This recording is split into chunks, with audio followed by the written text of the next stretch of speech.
Hello friends, मैं देव कोहली, आपको मेरा नमस्कार।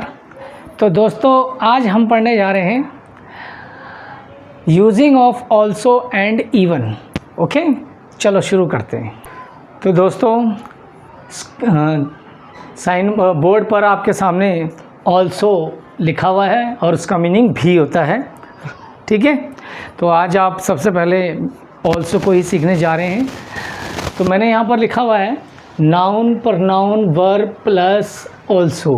कहने का अर्थ है आप इसे जब भी ऑल्सो को यूज़ करेंगे इंग्लिश वाले सेंटेंस में तो नाउन के बाद ही रखना है, प्रनाउन के बाद रखना है और वर्ब के बाद रखना है।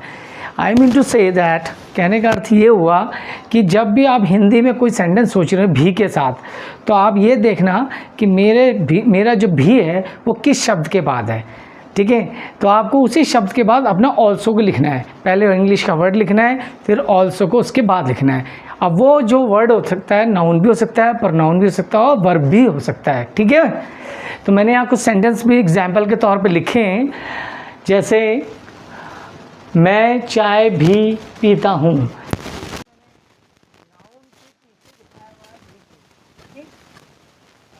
सेंटेंस है मैं भी चाय पीता हूँ।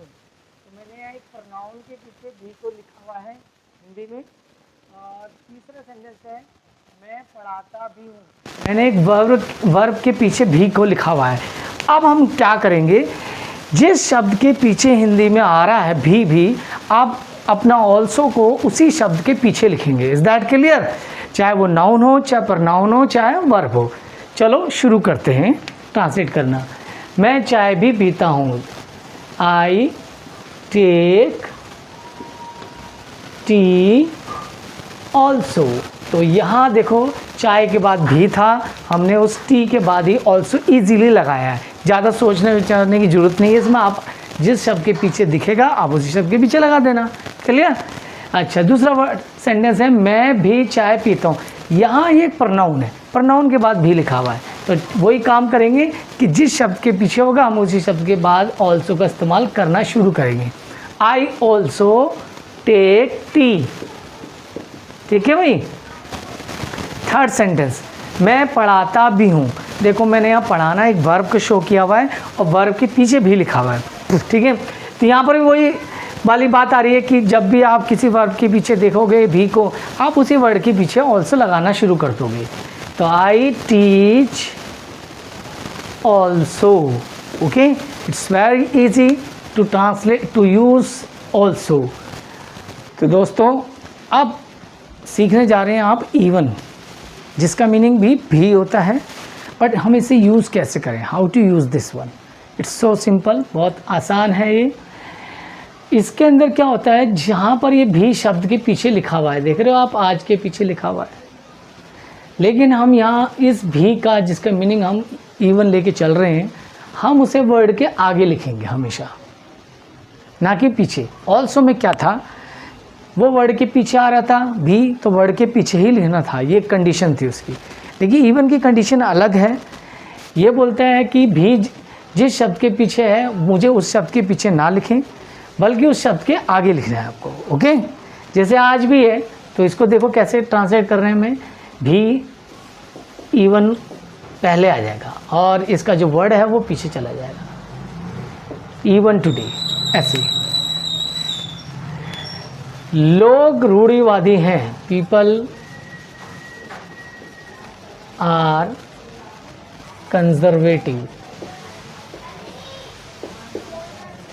तो सेंटेंस बना even today people are conservative.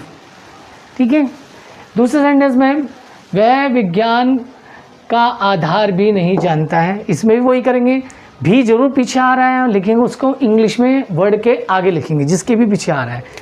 फिलहाल ये आधार के पीछे आ रहा है, तो हम आधार से पहले लिखेंगे ही डजंट नो।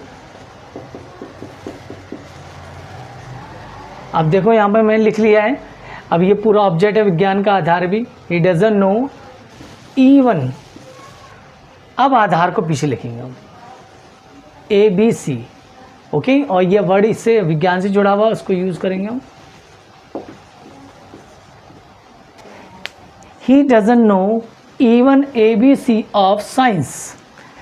वही बात हुई है, वर्ड के पीछे जरूर आ रहा है हिंदी में, लेकिन लिखना आपको इवन को वर्ड के आगे, ठीक है। ओके, नाउ थर्ड सेंटेंस, अब भी मैं अंग्रेज़ी बोलता हूँ।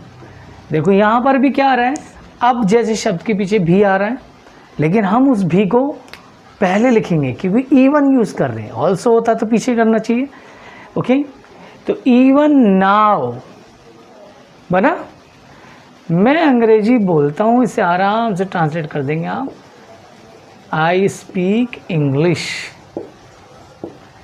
तो यहाँ ये देखा गया है कि जरूर शब्द, हिंदी शब्द के पीछे भी आ रहा है, लेकिन उस भी का मीनिंग जो इवन हमें यूज़ करना है वो शब्द के आगे आगे ही यूज़ करना होगा। जैसे मैंने यहाँ पर आज भी इवन टुडे करा है, आधार भी इवन ABC लिखा है, अब भी इवन नाउ। ओके, तो आशा है मुझे आपको आज की वीडियो पसंद आई होगी।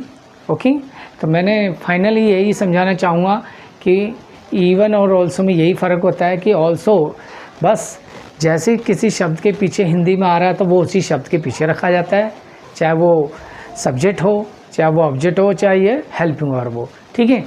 लेकिन इवन के मामले में ये चीज़ देखी जाती है, जब हिंदी में जरूर शब्द के पीछे आ रहा है, लेकिन उसे शब्द के पीछे ऑल्सो की तरह नहीं लिखना, उसे इवन को शब्द के आगे लिखना है, फिर उस शब्द को उसके पीछे लिखना है। बस ये सबसे मेन डिफरेंसेस होता है इवन और ऑल्सो के अंदर। क्लियर?